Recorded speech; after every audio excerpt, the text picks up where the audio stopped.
About 140 volunteers will be sleeping in this room, Kelly. They've left their families and their warm beds behind to sleep on a cot and provide comfort to those. He attributes his success to many things, one being he spent tens of thousands of dollars. There used to be graffiti covering this door, but the Parks Department removed it. The 28-year-old barricaded himself inside his mother's home.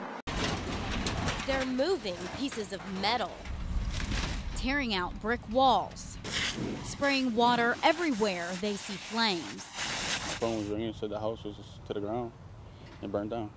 Firefighters say it took only about 10 minutes for the fire to destroy Todd Dugas's home. But I never lost anything like this. While firefighters worked on the hot spots, Dugas could only watch, unable to help. Here is it, it's lost. And we just moved here. Everything we have is in it. We lost everything, so. Furniture, heirlooms, tools they need each day, buried under bricks and concrete blocks, beneath what's left of the Dugas' first home. The couple bought the two-story house about a month ago and were giving it a facelift. But now, after the fire, all that's left is soot, pieces of metal, and tin. Small pieces of the couple's dream. Tough to look at, but they can't turn away, knowing their hard work and desire to remodel a home for their future vanished in no more than 10 minutes. In Bridge City, Ashley Gaston, KFDM 6 News. Well, today is a milestone in the Port of Beaumont's work with the military. The port has unloaded the last military vehicle to leave Iraq following the end of the fighting in December of 2011. 6 News anchor Ashley Gaston joins us live from the Port of Beaumont with more. Ashley? Kelly, I'm standing in front of the Ocean Crescent. It's a cargo ship that's transported military equipment from the Port of Beaumont to Iraq 6 times. Today, crew members worked to unload a portion of the military vehicles, but to servicemen and women, there was one special vehicle aboard, the last military vehicle to leave Iraq. This vehicle has been proven to save many lives since it was sent over there. Members of the 842nd Transportation Battalion applauded while they watched a crane lower a military vehicle onto the Port of Beaumont. It's like a best friend. It's like a best friend. It's known as an MRAP, or mine-resistant ambush protected vehicle. The vehicle and many like it were in Iraq for a number of years and protected servicemen and women from bombs. All of the exterior components can get blown off, but basically the cab stays intact and soldiers are able to walk away from it. Michael Stone is the battalion sergeant major for the 842nd Transportation Unit. He says the MRAP is one of a kind.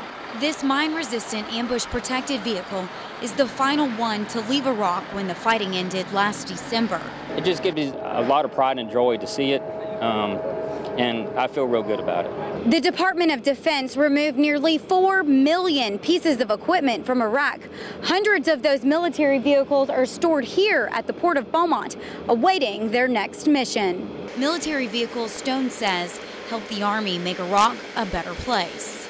We opened up schools. I saw little girls go to school and they've never been to school before. I saw power plants open, water plants open.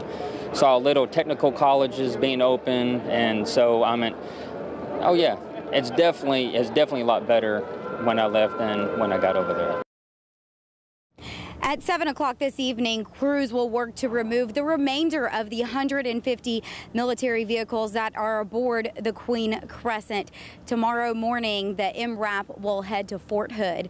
We're live in Beaumont. Ashley Gaston, KFDM 6 News. Cheerleaders say their faith is not broken. In fact, they say it has only grown stronger in the wake of a ban on religious signs at football games. The superintendent issued the ban Tuesday following a complaint. KFDM anchor Ashley Gaston is investigating. She's in the studio tonight with more. Ashley. The superintendent told KFDM that someone complained to the district about the signs. He forwarded the complaint to the Texas Association of School Boards. Legal counsel for the association told him not to allow student groups to display any religious signs or messages at school-sponsored events. Tuesday, staff and sponsors of student groups learned of the ban. It didn't take long for word to get out to the community of several thousand people. Cheerleaders, football players, and parents say they feel the support. Words of encouragement, spiritual belief, heavy hearts. Oh, this is those kids' heart and soul in this. It's not just words. No, it's way more than that. I think God needs to be everywhere in our lives. Now it's just getting taken away from us. Morgan Copeland is a varsity cheerleader at Kuntz High School. This afternoon, Copeland joined other Kuntz cheerleaders, football players, and parents, and vowed to continue making banners with spiritual messages. Only now, the parents will hold them up on the field, not the cheerleaders. They believe the law and God are on their side. We are getting the word of God out and just showing our spirit through him, and he's touched our football team, our school, everything just by the few scriptures that we have showed the past 3 weeks. Football player Caleb Darby supports the cheerleaders and the message of faith. Whenever I run through the sign, it just makes me feel like God's there with me. You know, like passing through the sign, I feel like he's just come over the top of the whole team to protect us through our game. Darby and his fellow teammates say they take pride in running through the signs. In their minds, it demonstrates who they are and what they believe. It just hurts me to see that they're trying to take this away from us. Tuesday, the superintendent told teachers and coaches that an attorney representing the school district said it's illegal to display religious signs at a school-sponsored event. It's just their belief, and it's them standing up for what they believe in. And it's them loving God that much that they don't care what anybody else thinks, that they're not going to deny him. No matter who asks them to deny him, they're not going to deny him. I'm going to get my Bible out of your car. Cheer mom Shy Seaman says she's never met a more courageous group of teenagers. You know, I'm just proud of the community for raising their kids like this. It's not just mine, it's all these parents have raised their kids right. Now these parents are choosing to stand up for their children and continue with the inspirational scriptures. My mom told me this morning actually, that she would love to hold the sign for us to run through. And hold the banner proudly in support of their children while the football players run through it on game day. The parents created a Facebook fan page in support of their kids. In a little more than 24 hours, nearly 30,000 members have indicated they like the page. You can find them by going to Facebook and typing support Kuntz Kids Faith. Reporting live in the studio, Ashley Gaston, KFDM 6 News. Can you give him a high five? She's on the job, outfitted with bows in her hair, a collar that sparkles, and eye-catching pink-painted toenails. She loves people, knows this is her job, takes it seriously. Kennedy's owner, Sarah Gubala, is at the other end of the leash. I mean, if I don't grab her leash, she's running me down the hall because she's so excited to get in there and see her friends. Kennedy's friends are the patients here at Baptist Beaumont Hospital. That she's able to provide someone some happiness while they're staying in the hospital. Today, Kennedy is visiting in the ICU waiting room. You want to roll over again? Down. She receives a treat for every trick.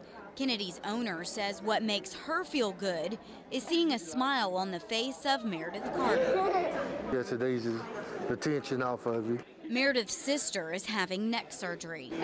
The one-on-one time with Kennedy almost made her forget about the surgery. Oh, she was happy to see the dog wanted to play with it. That response is why Kennedy and Sarah come to the hospital 3 times a week. She loves it because people give her a lot of attention. She gets extra treats, and she loves the popcorn hero. Do you have a dog? All in a day's work for a dog that gives a lot more than she receives. Sit. Can you give him a kiss? In Beaumont, Ashley Gaston, KFDM 6 News. She'll kiss you.